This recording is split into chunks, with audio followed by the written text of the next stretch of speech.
গেলে আজান হয়, আর আজানের পরপরই জমাত হয়ে যায়।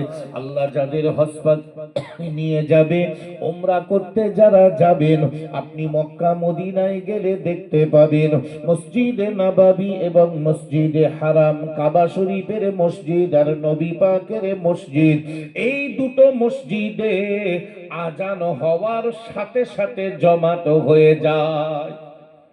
দেরি হয় না, ওই 11:40 যদি ওয়াক্ত আসে 11:40 আজান দেবে, ওয়াক্ত হবে আজান দেবে। আর আজান দেওয়ার পরে ইমাম সাহেব মেম্বারে আসার যা টাইম 3 মিনিট 4 মিনিট, কোন সময় 5 মিনিট, এই ইমাম সাহেব আসলেই আল্লাহু আকবার আল্লাহু আকবার তাকবীর শুরু হয়ে যাবে। একদম সময় নষ্ট হয় না। বিশ্ব নবী রাসূলুল্লাহ আবু বকরের কথা শুনে নবী বলেছিলেন, আবু বকর তুমি মৃত্যুকে এত ভয় করো, তুমি মৃত্যুকে এত কাছে দেখতে পাও। আল্লাহর নবী রাসূলুল্লাহ বলেছিলেন, আমার আবু বকর মৃত্যুকে এতটা কাছে দেখতে পায়। তাই তো নবী বললেন যে তোমরা মৃত্যুকে স্মরণ করো, তোমরা মৃত্যুকে ভয় করো।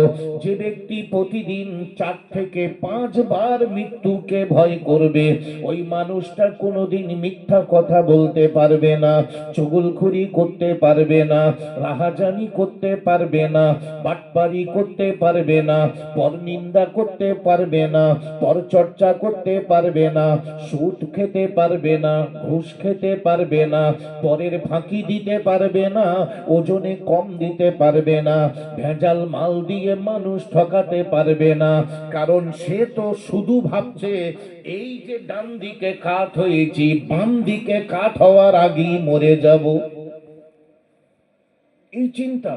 এই জন্য আল্লাহওয়ালা লোক ভবিষ্যতের ভাবনা কোনোদিন ভাবে না। কারণ আমার ভবিষ্যৎ কি, আমি ভাবছি টাকা জমাবো, এই করব সেই করব, টাকাও জমে গেল, ঠিক আমিও চলে গেল। কি হলো? প্রতি মাসে প্রিমিয়াম জমা দিয়ে যাচ্ছে 300-400 টাকা করে, 15 বছর পরে ডবল হবে, এলআইসি কোম্পানি বলেছে। 15 বছর হয়ে গেল টাকা জমা দিয়ে দিয়ে, যেদিন প্রিমিয়াম কমপ্লিট, ম্যাচুরিটির চিঠি এসেছে, পিওন বলছে সে অমুক অমুক, লোক বলছে সরা সরা সরা, সে লোক মরে গেছে না, এক্ষুনি খাটিয়ে আসবে।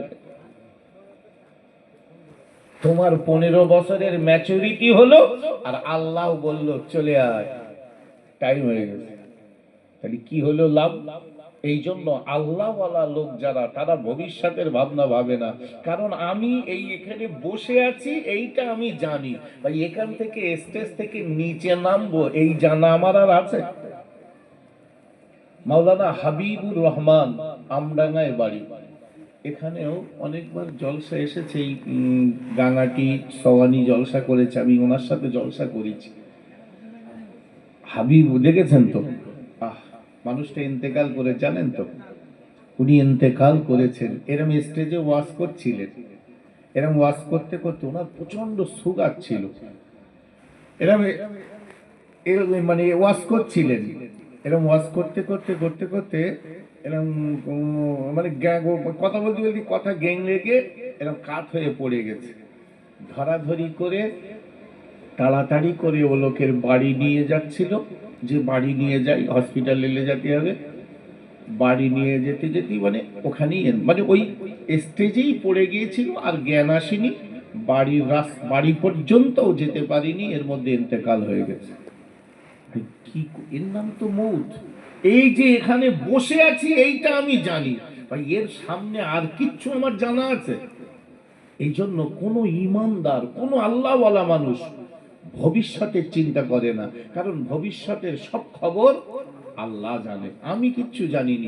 আমি এইটুকু জানি যে আমি এই গুছুড়িয়া গ্রামে পাকাপুল এলাকায় একটা মিলাদে উঠেছিলাম, কিছু কথা বলছিলাম, কিন্তু বাড়ি যাব, এখান থেকে নামবো, এই খবর আমার জানা নেই, এই খবর আমার জানা নেই। এই ভয় যদি অন্তরে আসে, ভাই এই মানুষটা পাপ করতে পারবে না, এই মানুষটা মিথ্যা করতে কথা বলতে পারবে না, এই মানুষটা চিটিংবাজি, ফেরেববাজি, রাহাজানি, পরনিন্দা, গীবত, গিল্লা করতে পারবে না। সব সময় সে ভালো কাজটা করবে, সৎ কাজটা করবে, কারণ সে জানে আমাকে পৃথিবী ছেড়ে দিতে হবে, পৃথিবী ছেড়ে দিতে হবে। আল্লাহর নবী বিশ্ব নেতা, বিশ্ব নবী সরকারে দো আলম নবী পাক সাল্লাল্লাহু আলাইহি ওয়াসাল্লাম, কত সুন্দর নবী আমার, কত সুন্দর পয়গম্বর। আল্লাহর নবীকে আল্লাহ পাক জিবরাইল ফেরেশতাকে দিয়ে আল্লাহ পাক জান্নাত দেখালেন, জাহান্নাম দেখালেন। আল্লাহর নবী রাসূলুল্লাহ জান্নাতের ভিতরে হেঁটে হেঁটে জান্নাতের নাজ ও নিয়ামত তিনি লক্ষ্য করে দেখছিলেন। এমন সময় নবীজি যেন পায়ের আওয়াজ পাচ্ছে, কে যেন হেঁটে হেঁটে যাচ্ছে। আল্লাহর নবী বারবার এদিক ওদিক চেয়ে চেয়ে দেখছে, না না কারো দেখা যায় না, অথচ একটা মানুষ হেঁটে গেলে যেমন হয় ঠিক সেই রকম আন্দাজ হচ্ছে। নবী বললেন কি যেন হাঁটছে কিন্তু দেখা যায় না। তো নবী হযরতে জিবরিল আমিন আলাইহিস সালাম, যিনি নবীর সঙ্গী ছিলেন, আল্লাহ নবী বললেন, ভাই জিবরাইল, আমি যেন কার একটা পায়ের আওয়াজ পাচ্ছি, কিন্তু আমি তো দেখতে পাচ্ছি না, আমি কার একটা পায়ের আওয়াজ পাচ্ছি অথচ আমি তাকে দেখতে পাচ্ছি না। আল্লাহর নবী রাসূলুল্লাহকে জিবরিল আমিন আলাইহিস সালাতু ওয়াস সালাম ওই সময় বলেছিলেন, ইয়া রাসূলুল্লাহ, ইয়া হাবিবাল্লাহ, আপনি যে পায়ের আওয়াজটা পাচ্ছেন ঠিকই পাচ্ছেন, না না অন্য কেউ না, যিনি এমন করে এখানে রয়েছেন, আপনি যার পায়ের আওয়াজটা পাচ্ছেন তিনি অন্য কেউ না, তিনি হলেন আপনার প্রিয় সাহাবা হযরতে বেলাল রাদিয়াল্লাহু তাআলা আনহু। জোরে বলি সুবহানাল্লাহ। বিশ্বনবী রাসূলুল্লাহ মসজিদে নববীতে এলেন, নামাজ আদায় করার পরে আল্লাহর নবী হযরতে বেলালকে ডাকলেন, ও বেলাল, বেলাল তোমার জীবন ধন্য। বেলাল, আমি জান্নাতে গেলাম, আমি জাহান্নামে গেলাম, জান্নাত আমি দেখলাম, জাহান্নাম আমি দেখলাম, কিন্তু বেলাল আমি লক্ষ্য করে দেখলাম জান্নাতের ভিতরে কে যেন হেঁটে হেঁটে হেঁটে হেঁটে যাচ্ছে, আমি দেখতে পেলাম না। আমি জিবরিল আমিনকে জিজ্ঞাসা করলাম, ও ভাই জিবরাইল, বলো বলো ও কার পায়ের আওয়াজ? জিবরিল আমিন আমাকে তোমার নাম করলো, ও বেলাল তোমার জীবনটা যে ধন্য, তুমি নবীর আগে আগে জান্নাতে বেড়াচ্ছিলে। হযরতে বেলাল এমন করে মাথা নিচু করে কাঁদছে, চোখ দিয়ে যেন টপ টপ করে পানি পড়ছে।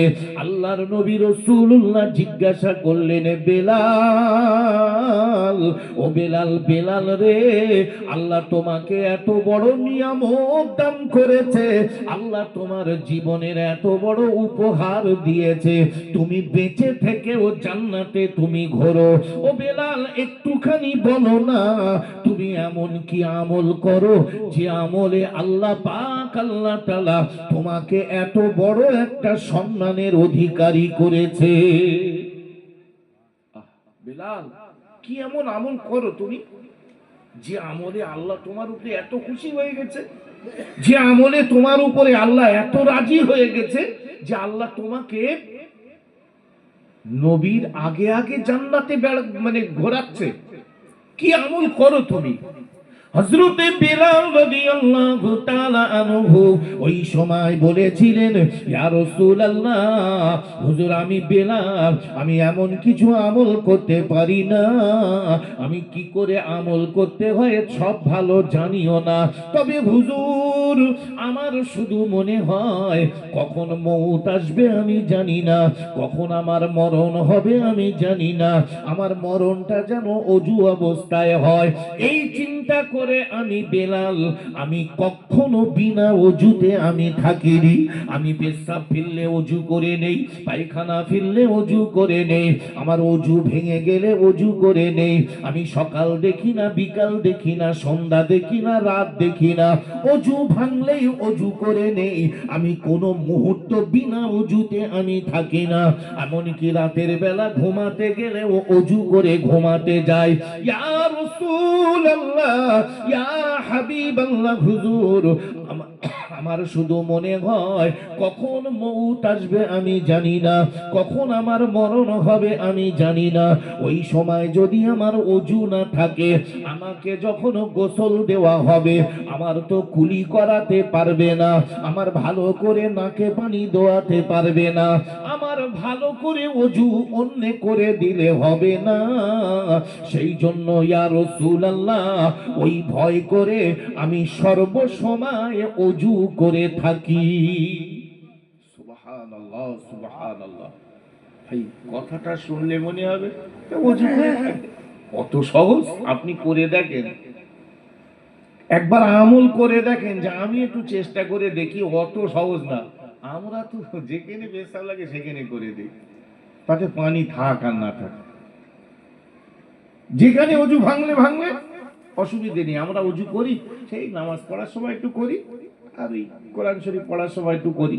আর আমরা অজু করি, শুতে গিয়ে আমরা অজু করে শুই, বরং বিড়ি খাট খাট শুই, একদম টানতি টানতি পাশাটা ফেলে দিলে, ঘুম ভাঙলি আবার বালিশের পাশেই তো দুটো বিড়ি, মানে দেশলাই বিড়ি রয়েছে, আবার একটু খেয়ে নিলে। আমরা আর তারা চিন্তা দেখেছেন? হযরতে বেলালকে বিশ্ব নবী বললেন, বেলাল কি এমন আমল করো যে আমলে আল্লাহ তোমাকে এত পাওয়ার দিয়েছে, এত সম্মান দিয়েছে, এত বড় উপহার দিয়েছে। আল্লাহু আকবার। এই শীতের সময় ভাই অনেক মানুষ এমন আছে সারা দিন নাপাক অবস্থায় ঘুরে বেড়াচ্ছে, সারা দিন নাপাক অবস্থায় ঘুরে বেড়াচ্ছে, গোসলই করে না। একজন পুরুষের তো শরীর নাপাক হওয়া স্বাভাবিক,